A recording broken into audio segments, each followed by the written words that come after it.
കഴിഞ്ഞ കുറേ കാലമായി ഒരു വിഭാഗം മാധ്യമങ്ങളും കേരളത്തിലെ പ്രതിപക്ഷവും കൊണ്ടുപിടിച്ചു നടത്തുന്ന ഒരു പ്രചാരണമുണ്ട്. ഇന്ത്യയിൽ ഏറ്റവും കൂടുതൽ വൈദ്യുതി നിരക്ക് കേരളത്തിലാണെന്ന്. എന്നാൽ ഇപ്പോഴിതാ മനോരമയ്ക്കും സമ്മതിക്കേണ്ടി വന്നു. രാജ്യത്ത് വൈദ്യുതി നിരക്ക് ഏറ്റവും കുറവ് കേരളത്തിലാണെന്ന പച്ചപ്പരമാർത്ഥം. കേരളത്തിൽ വൈദ്യുതി നിരക്ക് കുറവാണെന്ന വൈദ്യുതി റെഗുലേറ്ററി കമ്മീഷൻ വ്യക്തമാക്കുന്ന വാർത്ത വള്ളി പുള്ളി തെറ്റാതെ നൽകിയതിന് മനോരമയ്ക്ക് നന്ദി. അല്പം വൈകിയാണെങ്കിലും ഇക്കാര്യം മനോരമ നേരെ ചൊവ്വെ പറഞ്ഞല്ലോ.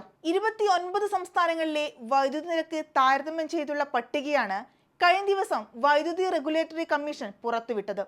ഇതനുസരിച്ച് ഗാർഹിക വൈദ്യുതി നിരക്ക് കേരളത്തിലാണ് ഏറ്റവും കുറവ്. ഒരു യൂണിറ്റിന് 1.50 രൂപ മാത്രമാണ് കേരളത്തിൽ.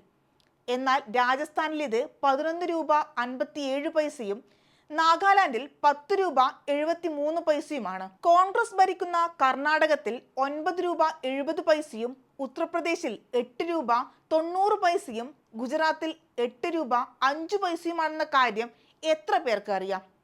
പ്രതിമാസം 40 യൂണിറ്റ് ഉപയോഗിക്കുന്ന ഗാർഹിക ഉപയോഗത്തിന് രാജ്യത്തെ ഏറ്റവും കുറവുള്ളതും കേരളത്തിൽ തന്നെ. പ്രതിമാസം 100 യൂണിറ്റ് ഉപയോഗിക്കുമ്പോൾ കൂടുതൽ നിരക്ക് ഈടാക്കുന്ന കാര്യത്തിൽ 21 സംസ്ഥാനങ്ങൾ കേരളത്തിന് മുകളിലാണ്. 40 യൂണിറ്റ് വരെയുള്ള ഗാർഹിക ഉപഭോഗ നിരക്കിന്റെ കാര്യത്തിൽ 15 സംസ്ഥാനങ്ങൾ എടുത്തു പരിശോധിച്ചാൽ ഫിക്സ് ചാർജ് ഇല്ലാത്ത സംസ്ഥാനമാണ് കേരളം. BJP ഭരിക്കുന്ന രാജസ്ഥാനിൽ 250ഉം നാഗാലാൻഡിൽ 200ഉം കർണാടകത്തിൽ 120 രൂപയുമാണ് ഫിക്സ് ചാർജ്. ചെറുകിട, ഇടത്തരം, വൻകിട വ്യവസായങ്ങളുടെ വൈദ്യുതി നിരക്കും ഏറ്റവും കുറവുള്ളത് കേരളത്തിലാണെന്ന് പുതിയ നിരക്കുകൾ സൂചിപ്പിക്കുന്നു.